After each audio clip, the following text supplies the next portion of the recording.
Hello guys, today we're going to be going over embedding gems into your gear. This feature came out like 2 or 3 days ago. It's day 7 of the launch. So one thing to keep in mind is that because this is time gated, there's certain things you won't be able to do until X amount of time passes. And if you come over to life skills, it's pretty useful to see based off the talents when things will release.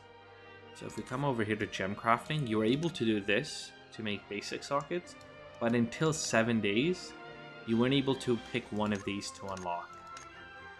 Depending on the type of gear you want, for me, I'm going for strength gear, but perhaps you're the caster and you need intellect, you'd unlock that cut. You can see here the requirements were having a point in here, and then after 7 days, you're able to unlock triangular cut. And then after 26 days, you'd be able to unlock triangular cut level 2. For the sake of the CBT, we're never actually going to get to this. I'm pretty confident I'll end before that, but just something to keep in mind in terms of what to prioritize. So getting your level 1 cuts in your gear is actually useful because you won't feel like I just wasted all that resource, because in a few days, I should have just gotten the higher gear cuts. The higher gear cuts won't be out for another 26 days, almost a month. So there's nothing wrong with going ahead and gearing up now. If you come over here, as you can see, depending on the shapes you unlock, you get access to all these base, and then the shapes you unlock in the gem crafting will determine which ones you can make. And then when you get triangular cut 2, I'll be able to make this version of all of them, which is the power 5. So I didn't do much gemming early on just because the stats this gave, I think it was 10 haste or 10 of whatever stat, wasn't that good. But this next step up, giving 30 haste and 8 of your substat, or 30 of the main and 8 of the sub, is actually a noticeable increase in power. So we'll just go over how to get some of these things. The first is this material. So to get these, you have to have gemology.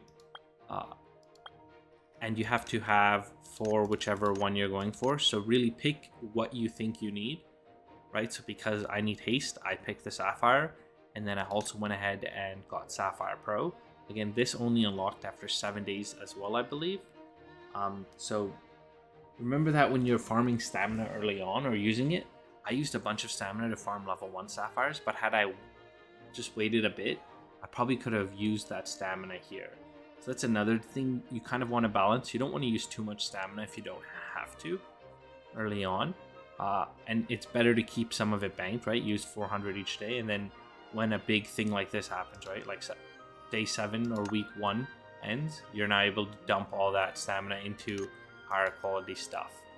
So had you waited, right, and dumped it all, you could have gotten a bunch of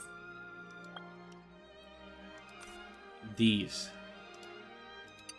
So see, I only have 49 out of 45, but if you look here, I have 149, and I sold like 300 of these. But had I just waited, I could have gotten these by farming level 2. So once you have this, right, the rich ore of sapphire, you have to find out where to find it, and you'll find these different locations. This one's in the Wind Howl Canyon. You come here. There's 2 places, I think it is. They're both on these like platforms, so it's a little weird. They're not like on the floor or anything, but yeah.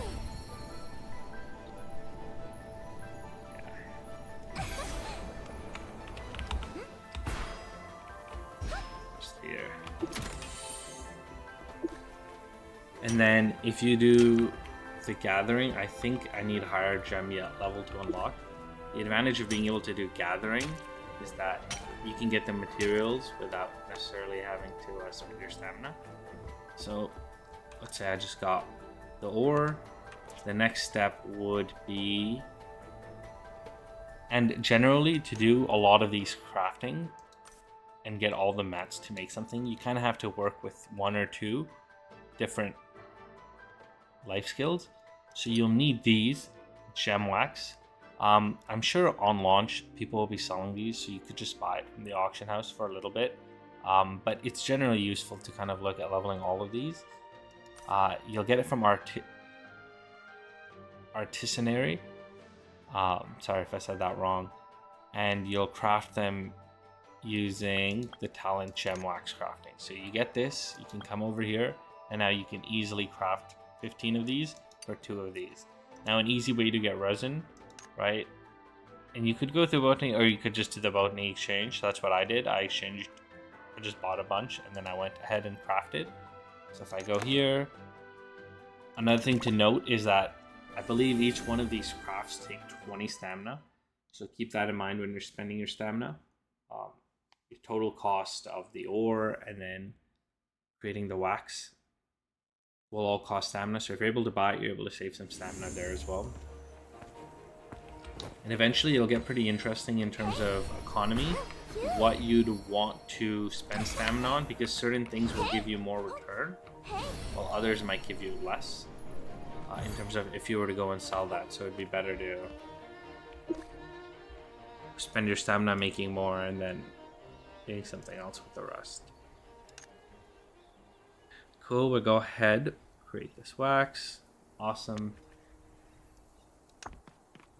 And then the last step now is we just go to the gem crafting table.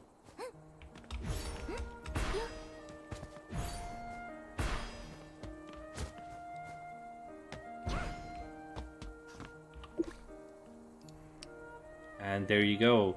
I create these with level 1, right? So you create these with the level 1 sapphire.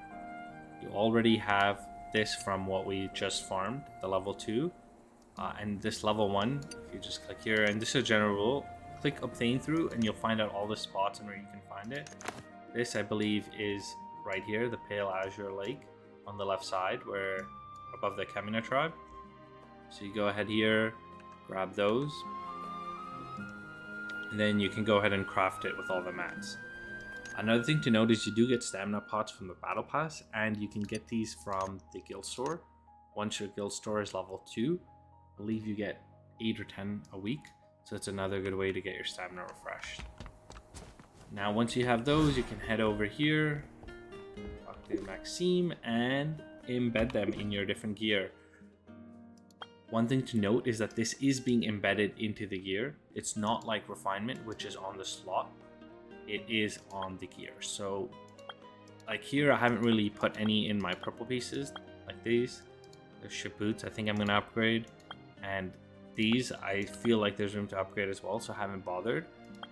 If you have the excess, you could, but I went ahead and just skipped them and put it in the gear that I thought was good. And as you can see, it gets noticeable. I have 1, 2, 3, 4, 5, 6, 7 pieces of gear with 30 haste, so I'm at 210 haste additional. And then you also get the bonus of the 56 strength for me.